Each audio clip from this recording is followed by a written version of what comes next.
आदरणीय सांसद श्री जुगल किशोर शर्मा जी, यहाँ के डिस्ट्रिक्ट डेवलपमेंट काउंसिल के चेयरमैन श्रीमान Keshavdutt Sharma ji, chairman JK PCL श्रीमान आरपी सिंह जी, मंच पर विराजमान vice chairman Balwan Singh ji, principal secretary power Shri Nitishwar Kumar, Jammu के divisional commissioner doctor Raghav Langer, यहाँ के डीसी अनुराधा गुप्ता, एसएसपी अभिषेक महाजन, समारोह में उपस्थित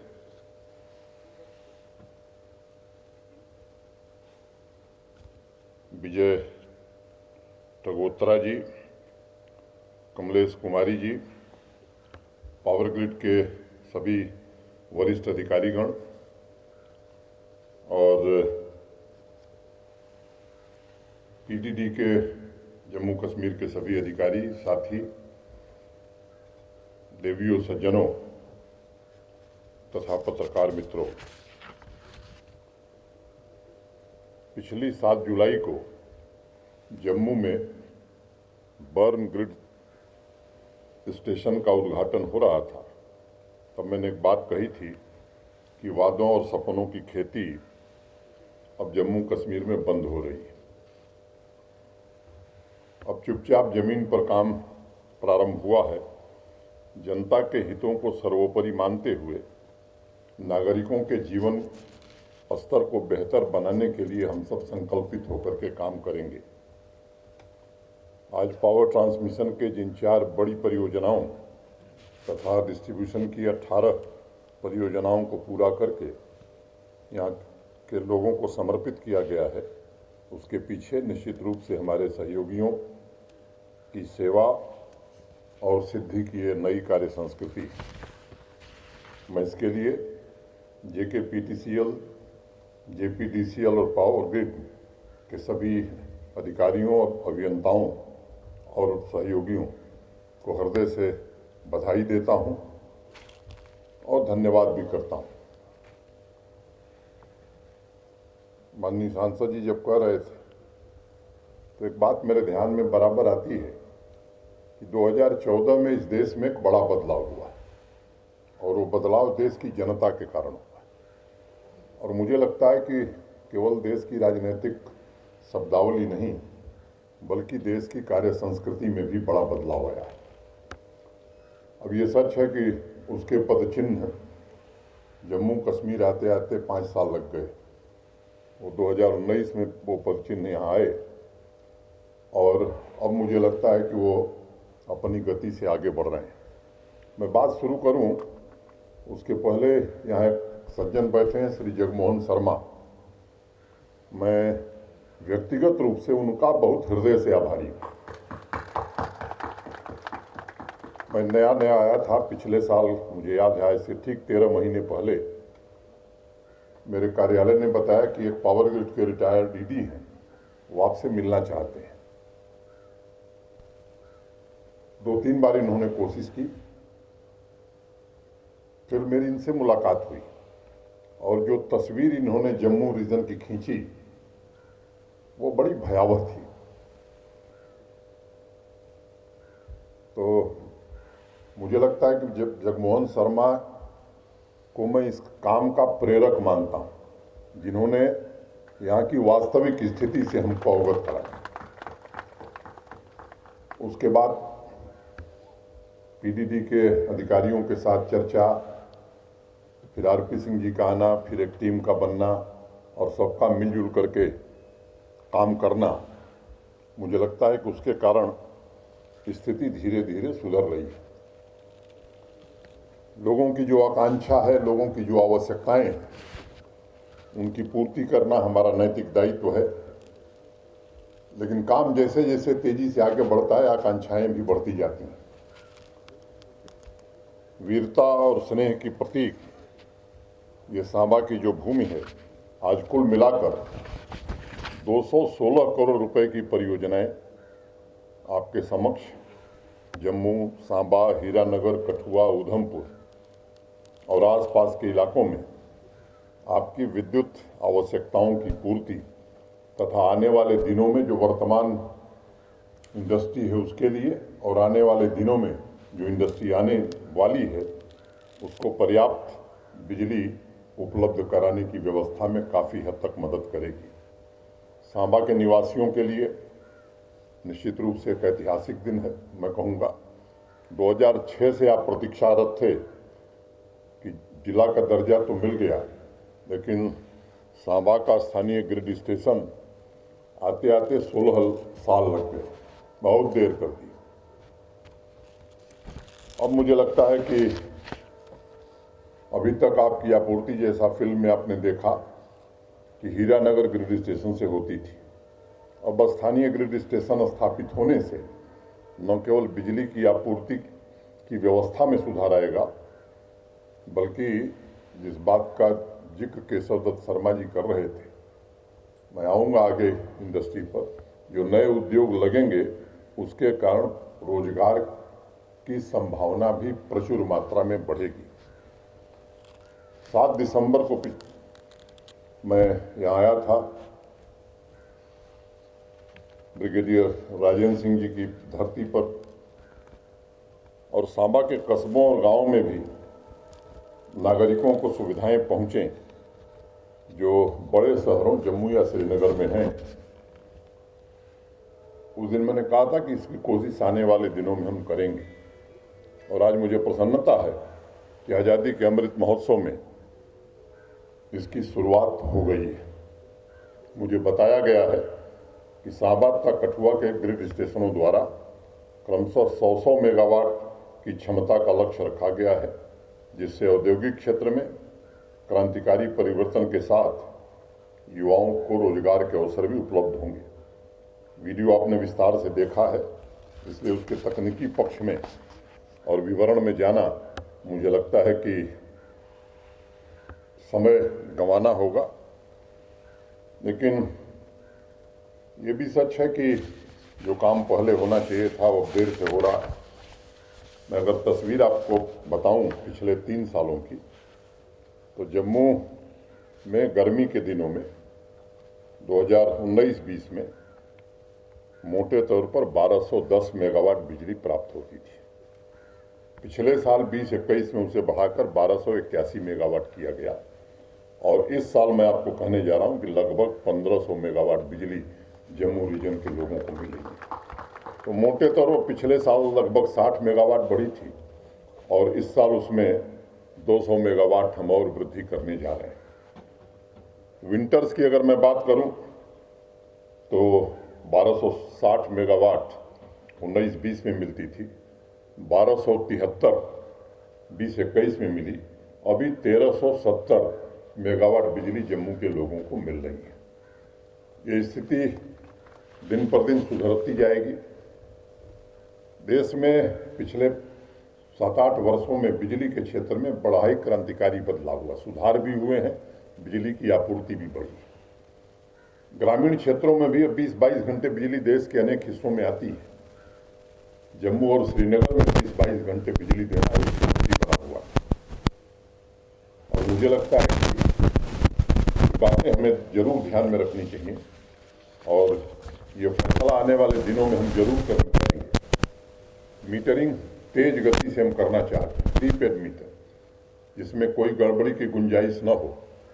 जहां मीटरिंग होगी वहां 1 मिनट भी बिजली न जाए, ऐसा नियम हम बनाना चाहते हैं।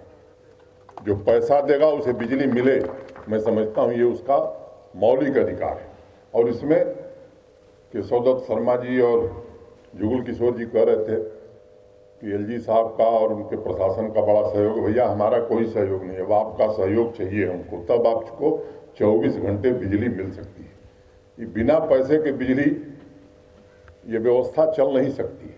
मोटे तौर पर 6700 करोड़ की बिजली हम हर साल खरीद रहे हैं, और 2600-2700 करोड़ रुपया हमारे पास आता है। तो केवल बिजली देखने के लिए अगर देखनी है तो इस व्यवस्था को चलाया जा सकता है। बिजली का उपयोग और उपभोग करना है मुझे लगता है कि इस व्यवस्था को बदलना होगा। और ये भी सच है कि गरीब आदमी है, खेती करने वाला है, तो उसे हम सुविधा देंगे, लेकिन जो समर्थ लोग हैं वो भी बिजली बिल न दें। मुझे लगता है इसमें आपका सहयोग बड़ा आवश्यक है, और इसलिए मैं आपसे निवेदन करना चाहता हूं कि ये सबसे, बिजली के बिना कोई विकास नहीं हो सकता। आज हर व्यक्ति की ये न्यूनतम आवश्यकता हो गई कि उसे बिजली चाहिए। बच्चे को पढ़ना है, आप कह रहे थे लाइब्रेरी कैसे चलेगी बिजली नहीं रहेगी? तो मुझे लगता है कि खास तौर से सामाजिक और राजनीतिक क्षेत्र में जो लोग काम कर रहे हैं, समाज के जो प्रबुद्ध लोग हैं, हमारे पत्रकार साथी हैं, मीडिया के साथी, इन सबसे मैं निवेदन करना चाहता हूँ, ये वातावरण हम सबको मिल करके बनाने की आवश्यकता है। और अब दूसरी बात कि देश में सबसे सस्ती बिजली भी जम्मू कश्मीर में, इसके बावजूद भी अगर अगल बगल चले जाएं पड़ोस में, यहीं आपके बगल में पंजाब हरियाणा, जरा तुलना कर लीजिए आप कि वहां क्या दर है बिजली की, यहां क्या दर है बिजली की। विरासत में मिली हुई चुनौतियां हमें, मैं कई बार कहता हूं कि विरासत में इतना बड़ा खजाना मिल गया है कि जल्दी जल्दी खर्च कर रहे हैं हम लोग कि फिक्स डिपॉजिट न खर्च होकर नई व्यवस्था चालू हो, उसकी कोशिश की जा रही है। और मैं दिल से भारत सरकार का, आदरणीय प्रधानमंत्री जी का और भारत सरकार के विद्युत मंत्री श्री के सिंह जी का हृदय से आभारी, जिन्होंने हर समय जो भी हमने उनसे सहयोग मांगा है उन्होंने पूरा सहयोग हमें दिया है। और उसी का प्रतिफल है जो परियोजनाएं पूरी हुई। आप सब जानते हैं कि प्राइम मिनिस्टर डेवलपमेंट प्लान की परियोजनाएं हैं, और अभी एक बड़ी परियोजना, वो जनरेशन में भी, ट्रांसमिशन और डिस्ट्रीब्यूशन में भी, मोटे तौर पर 12,922 करोड़ की परियोजना अभी 4-5 दिन पहले भारत सरकार के बिजली मंत्री जी ने जम्मू कश्मीर के लिए स्वीकृत किया है। ये परियोजना पूरा होने के बाद तब हम जरूर कह सकेंगे कि 24/7 क्वालिटी पावर हम आपको दे सकेंगे। आप सब जानते हैं कि मोटे तौर पर 3504 मेगावाट बिजली यहां बनती है। 20,000 मेगावाट बिजली बनाने की क्षमता यहां उपलब्ध है। उसका दोहन नहीं हुआ। लोगों की भावनाओं को भड़काया जाता था, गुमराह किया जाता था कि हमारा पानी लेके जा रहे हैं। अरे पानी लेके कहाँ जाएंगे बाबा? कोई पानी लेके जा सकता है? तरह तरह की बातें लोगों की भावनाओं को भड़काने के लिए की जाती थी। आप सबको मालूम है कि अभी पिछले दिनों कई हाइड्रो पावर प्रोजेक्ट स्वीकृत हुई हैं, और मैं आपसे कहना चाहता हूं कि 2024 तक 2500 मेगावाट की क्षमता हमारी वृद्धि हो जाएगी। आने वाले दिनों में हम बिजली के मामले में, उत्पादन के मामले में आत्मनिर्भर हो जाएंगे। वैसे ही ट्रांसमिशन और डिस्ट्रीब्यूशन के क्षेत्र में भी अनेक इस तरह के काम हो रहे हैं। मैं विवरण में नहीं जाना चाहता हूं, लेकिन मैं अनुरोध करूंगा पीडीडी के लोगों से कि मीडिया को ये पूरा विवरण जरूर उपलब्ध कराएं, ताकि लोगों को पता लगे। ये समय नहीं है कि मैं पूरे विस्तार में जाऊं। ये जो नई स्कीम भारत सरकार ने RDSS बनाई है, इससे मैं कह सकता हूं कि पूरा होने के बाद पूरा पावर डिस्ट्रीब्यूशन सिस्टम रिवैम्प हो जाएगा। सेवाएं बहुत ही अच्छी मिलेंगी लोगों को, और कई जगह जहां बर्फबारी होती है या जम्मू और श्रीनगर जैसे शहर हैं, वहां अंडरग्राउंड केबलिंग का भी इंतजाम किया गया है। स्मार्ट मीटर मैंने चर्चा आपको कर दी है। अनेक ये परियोजनाएं आने वाले दिनों में पूरा होने वाली हैं।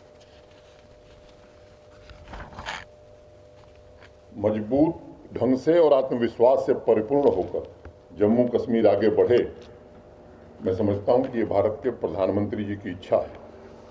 और दशकों से जो जर्जर व्यवस्था लेगेसी के रूप में हमको मिली हुई है, मैं अपने इंजीनियर्स का तथा पीडीडी के सभी साथियों का भी आभारी हूँ। उन्होंने भी अपनी कार्य संस्कृति में काफ़ी बदलाव किया है, और मुझे उम्मीद है कि आने वाले दिनों में जनता की जो अपेक्षा है, मुझे लगता है कि अगर उस पर हम खरे उतरते हैं तो ही काम का मतलब होता है। स्वयं हम अपनी पीठ थपथपाएं, मुझे लगता है कि उसका अच्छा परिणाम नहीं होता है। अब गिलेडनी का नाम आप सब जानते हैं, मैं तो यहाँ आने के बाद सुना था।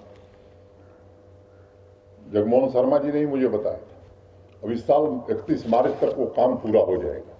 अनेक सिधरा हो, चंडक हो, ड्राबा हो, मनवाल घट्टी, कठुआ, हीरानगर, अनेक इस तरह के काम किए गए हैं। मैं आप सबको भरोसा देना चाहता हूं कि संवेदनशीलता के साथ जम्मू कश्मीर के सभी नागरिकों को पर्याप्त बिजली मिले, इस व्यवस्था में हम सब लगे हैं।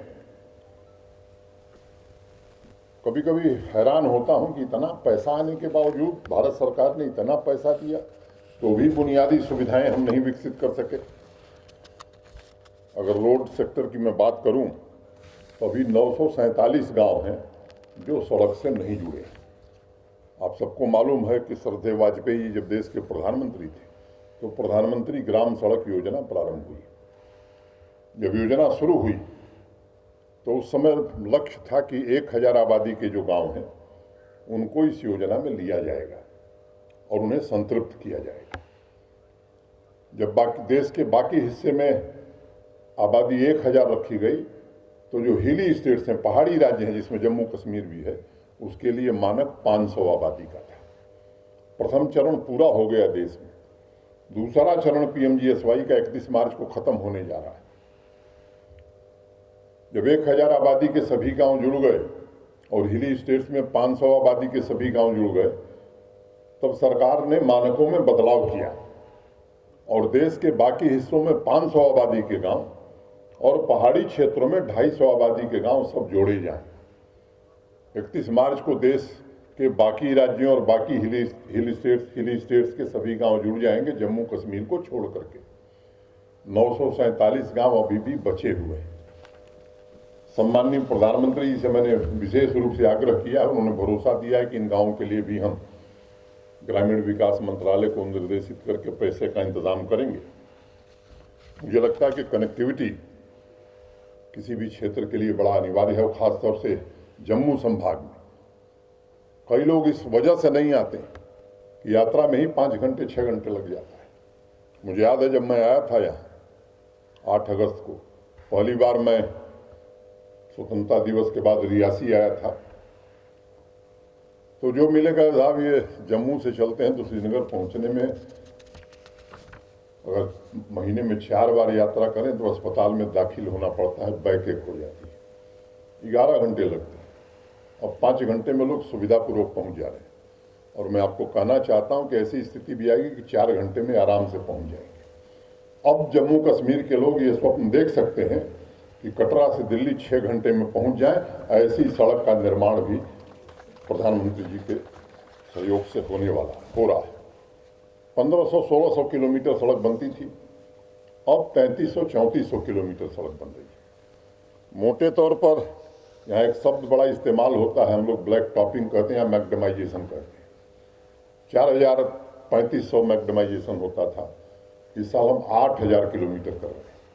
6 किलोमीटर सड़क बनती थी, आज हम 17 किलोमीटर रोज सड़क बना रहे हैं और आने वाले दिनों में से 20 किलोमीटर से ज़्यादा बनाने का लक्ष्य हमने रखा है।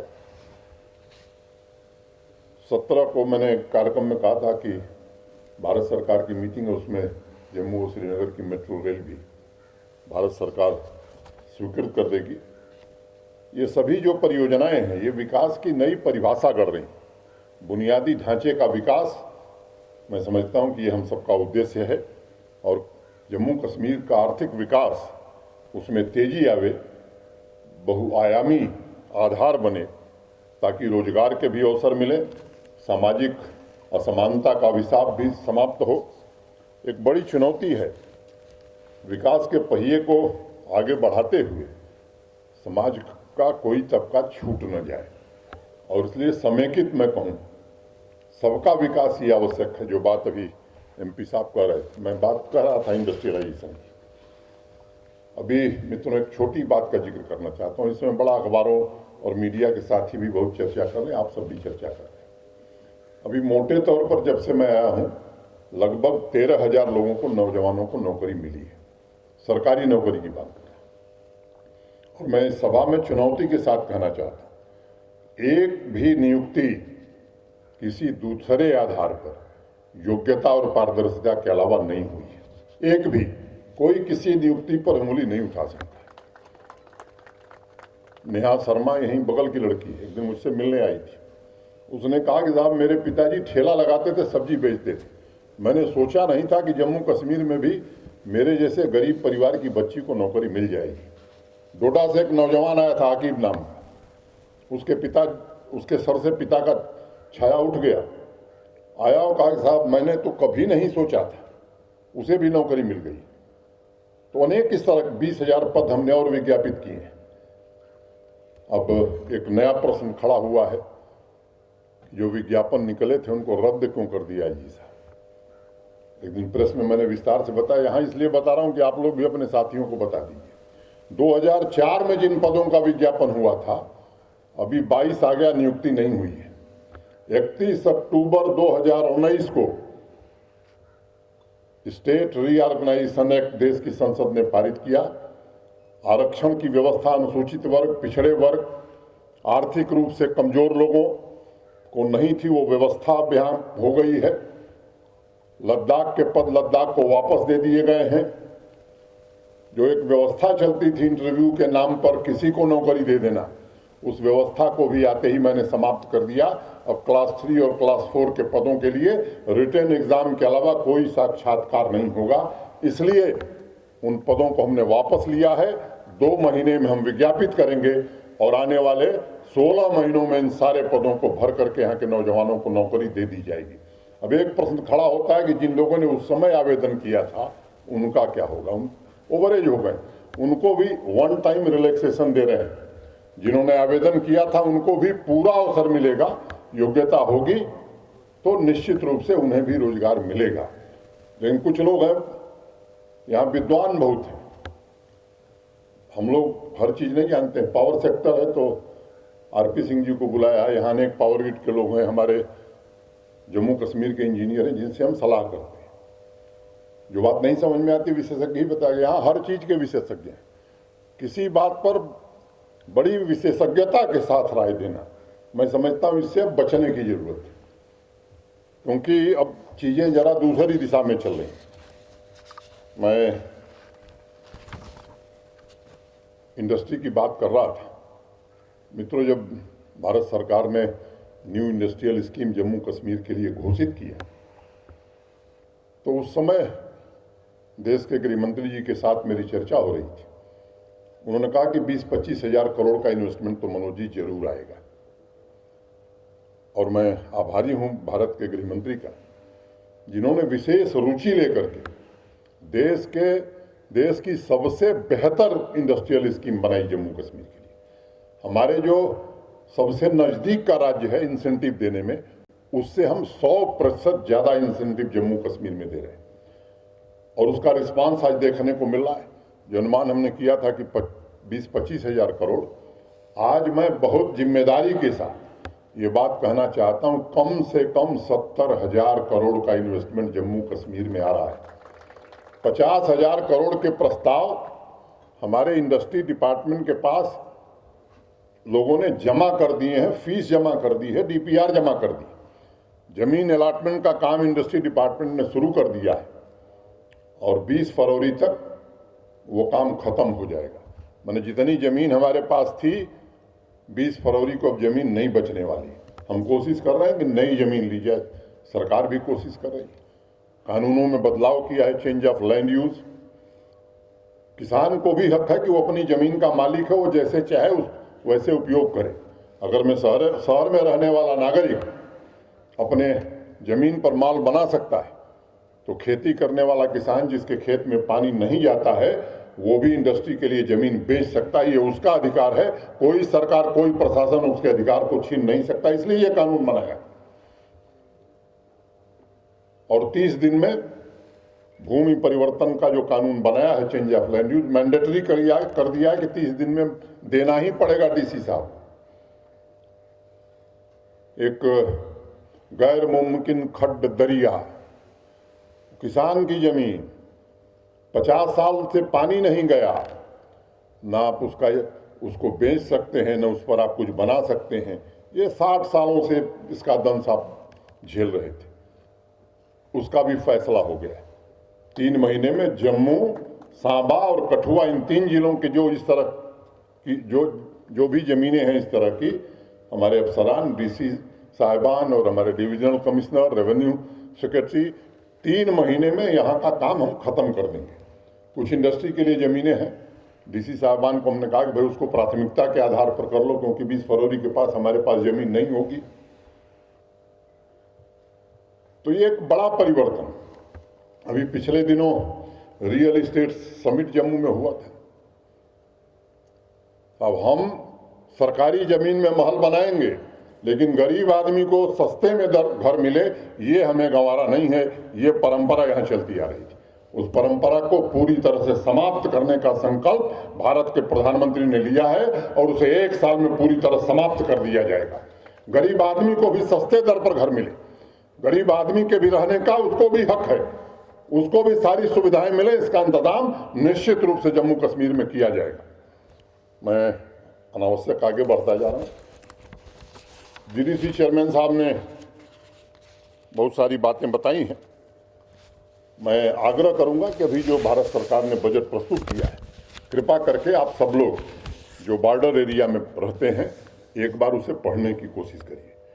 जम्मू कश्मीर को ध्यान में रखते हुए एक नई योजना बॉर्डर एरियाज के लिए इस बार बजट में वित्त मंत्री जी ने घोषित किया है और इस बार भारत के सम्मानीय प्रधानमंत्री मानते हैं कि जो सीमाओं पर रहने वाले हमारे नागरिक हैं उनको सुविधा देश के किसी हिस्से में जो मिले उससे बेहतर सुविधा मिलनी चाहिए।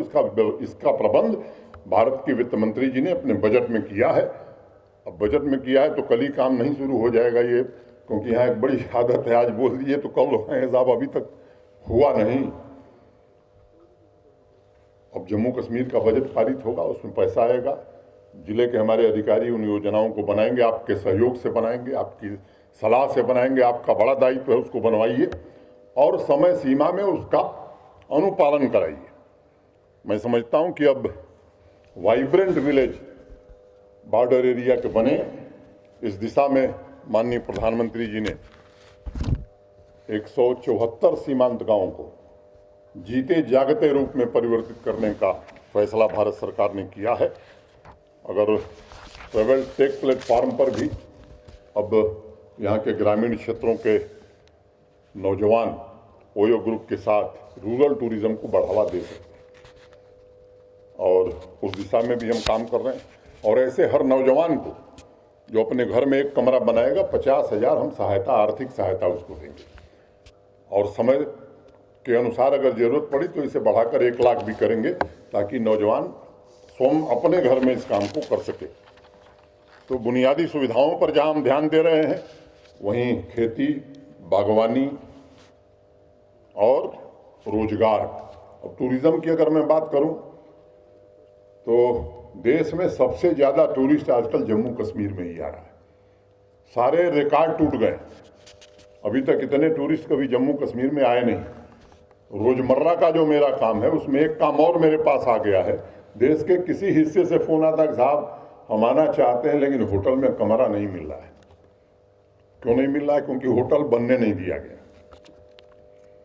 कुछ खास लोगों के होटल थे, वही होटल चलते रहे, नया आदमी आएगा तो उनके मुनाफे में कमी होगी, इसके कारण होटल नहीं बनने दिए गए।